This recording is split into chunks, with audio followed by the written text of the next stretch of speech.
11월 11일 금요일 새벽 예배를 하나님 앞에 올려드리겠습니다.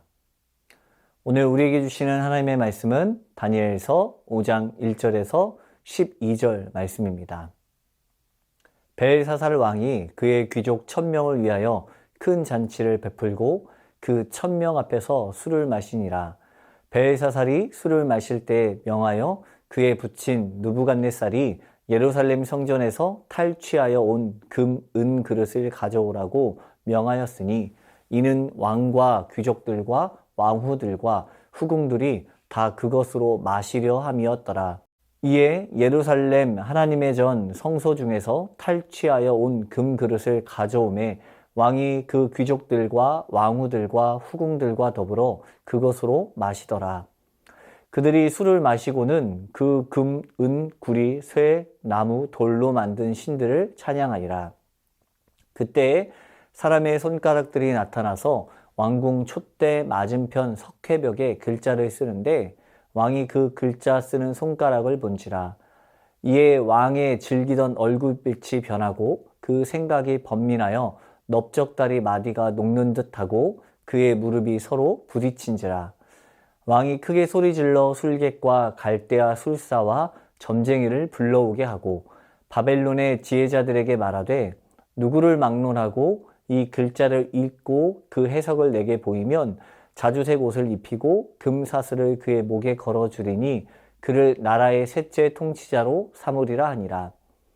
그때 왕의 지혜자가 다 들어왔으나 능히 그 글자를 읽지 못하며 그 해석을 왕께 알려주지 못하는지라.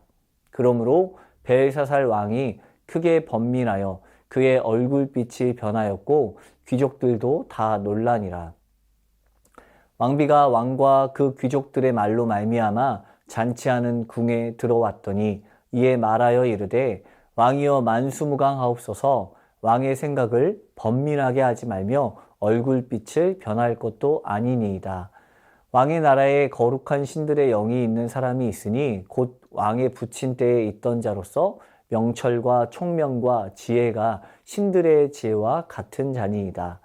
왕의 부친 느부갓네살 왕이 그를 세워 박수와 술객과 갈대아 술사와 점쟁이의 어른을 삼으셨으니 왕이 벨드사살이라 이름하는 이 다니엘은 마음이 민첩하고 지식과 총명이 있어 능히 꿈을 해석하며 은밀한 말을 밝히며 의문을 풀 수 있었나이다.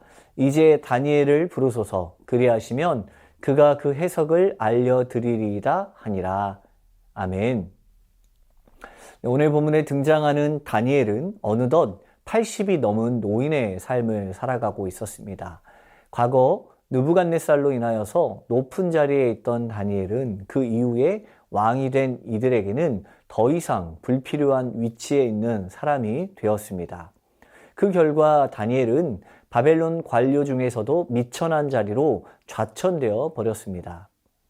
느부갓네살 왕 다음으로 왕이 된 벨사살은 자신의 아버지가 세워놓은 권력을 누리며 살아왔습니다. 그러나 그의 삶에도 이제 위기가 찾아오게 되었습니다. 벨사살이 통치하는 시기에는 메대 바사의 연합군이 바벨론 제국 대부분의 영토를 점령하고 최종적으로는 바벨론 도성을 함락시키기 위해서 그 성 주변에 포위망을 설치하고 바벨론 군사들과 대치하고 있었습니다. 바벨론 도성을 보호하고 있는 거대한 성벽이 이중으로 세워져 있었습니다. 내벽, 외벽의 두께를 모두 합하면 15m가 넘는 넓이였고 그 높이도 약 14m 정도로 아주 높은 성벽이었습니다.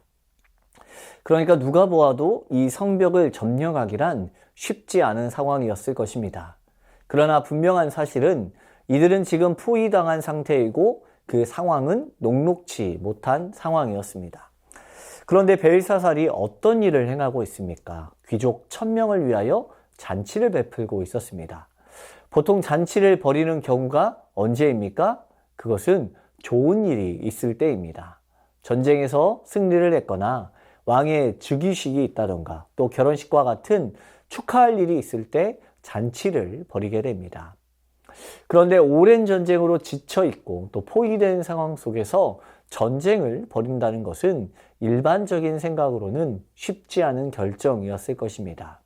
하지만 벨사살 왕은 위기가 찾아와도 잔치를 벌일 수 있었던 이유가 바로 자신이 거하고 있었던 이 바벨론 도성은 누가 보아도 가장 안전한 곳이었고, 또 그곳에는 약 10년간 먹을 수 있는 식량이 비축되어 있었기 때문에 그는 아무런 걱정이 없었습니다. 그러나 그들은 잔치를 행하는 도중에 이해할 수 없는 행동을 하게 되죠. 그것은 바로 술을 마실 때 느부갓네살이 예루살렘 성전에서 탈취하여 온 금, 은 그릇을 가져오라고 명하였고, 그것으로 귀족들과 왕후들과 또 후궁들과 더불어서 술을 마시고 금과 은과 구리 또 새와 나무, 돌로 만든 우상들을 찬양하기 시작하였습니다. 이는 단순히 교만하고 술에 취한 자의 경거망동이 아닙니다.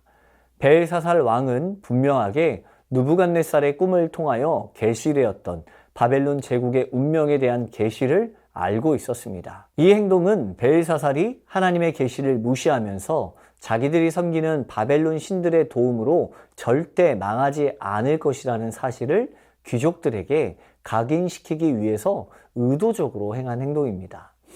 벨사살이 귀족들과 더불어서 먹고 마시고 자신들의 신을 찬양하고 있을 때 갑자기 사람의 손가락들이 나타나서 왕궁 촛대 맞은편 석회벽에 글을 쓰게 되었습니다. 그곳에 모여있던 이들뿐만 아니라 새롭게 세워진 지혜자들도 그 글을 읽지 못하였고 왕에게 그 뜻을 알려주지 못하였습니다. 그러나 그들은 다니엘의 존재를 기억하고 있었습니다. 다니엘은 명철과 총명과 지혜가 신들의 지혜와 같은 자였기 때문에 그가 박수와 술객과 갈대아 술사와 점쟁이의 어른으로 삼았다고 이야기를 하고 있습니다. 왕은 그 벨드사살이라 이름하는 다니엘을 데려다가 그 글을 해석하기에 이르게 됩니다. 다니엘은 그 글에 대한 해석뿐만 아니라 그 결과까지 알려주게 됩니다.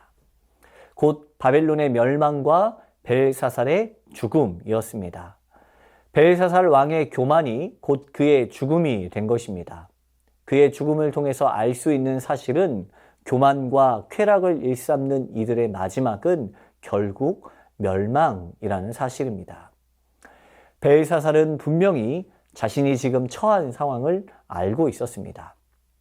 적국에 의해서 포위되었고 자신이 할 수 있는 것은 모든 성문을 걸어 잠그고 버티는 것밖에 없었습니다.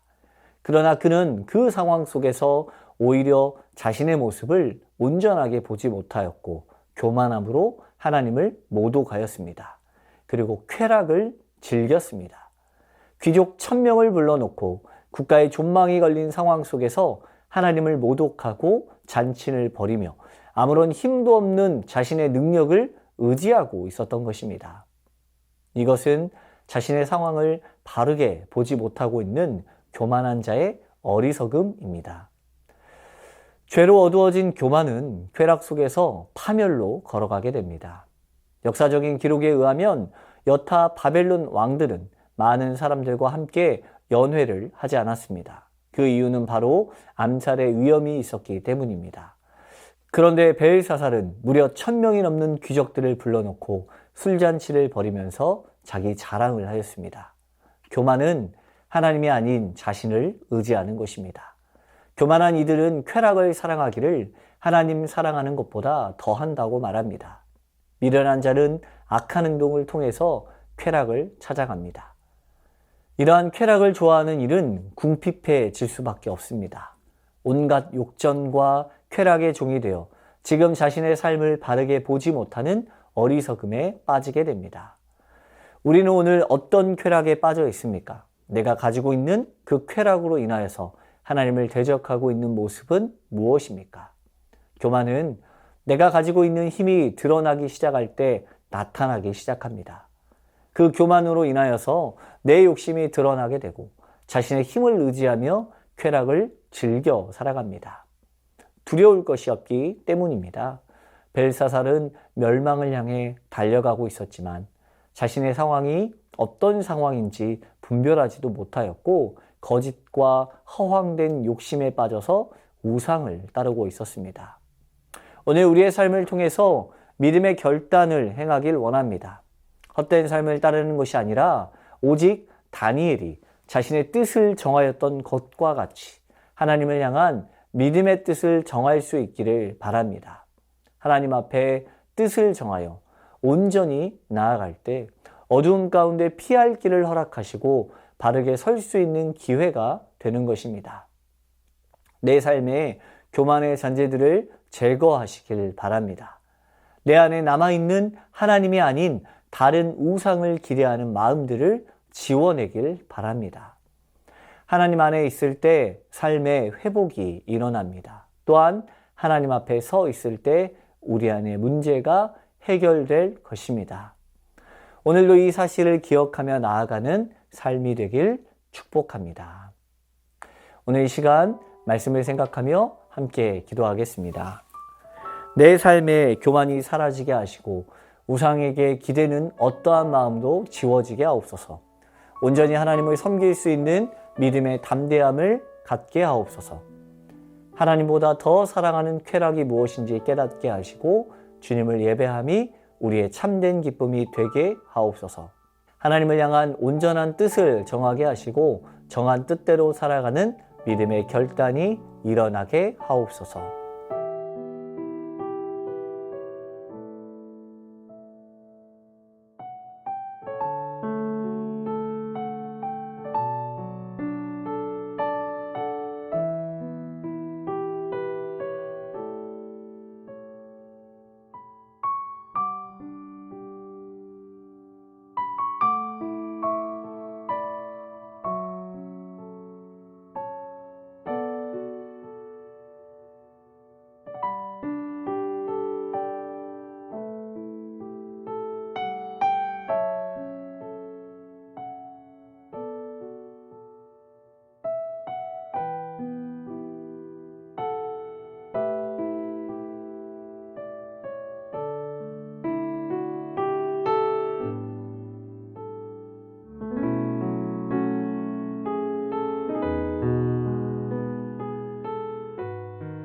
나라와 열방을 위해서 기도합니다.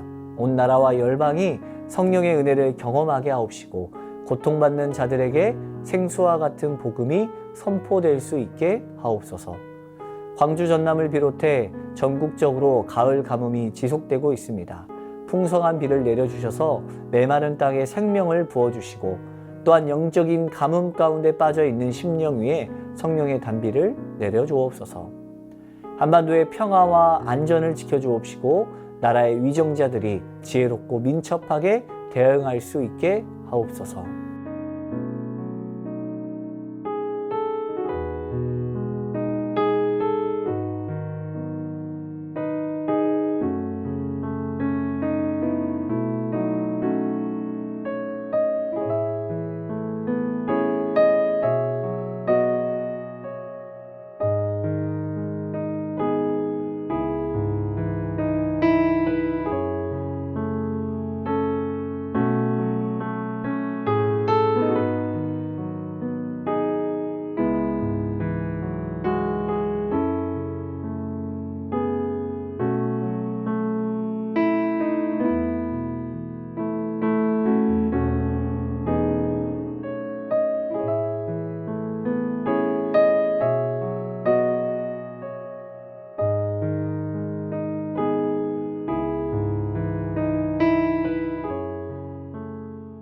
교회를 위해서 기도합니다.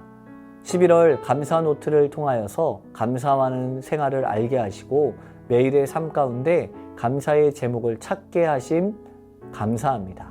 더 큰 감사로 나아갈 수 있는 믿음을 허락하여 주옵소서. 수능을 준비하는 수험생들에게 지혜를 주시고 두려움과 불안한 마음을 믿음으로 잘 극복할 수 있게 하옵소서. 담임 목사님과 교역자들을 붙들어 주셔서 말씀 앞에 바로 서게 하시고 그리스도의 마음으로 사역을 감당하게 하옵소서.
선교사님과 환우분들을 위해서 기도합니다.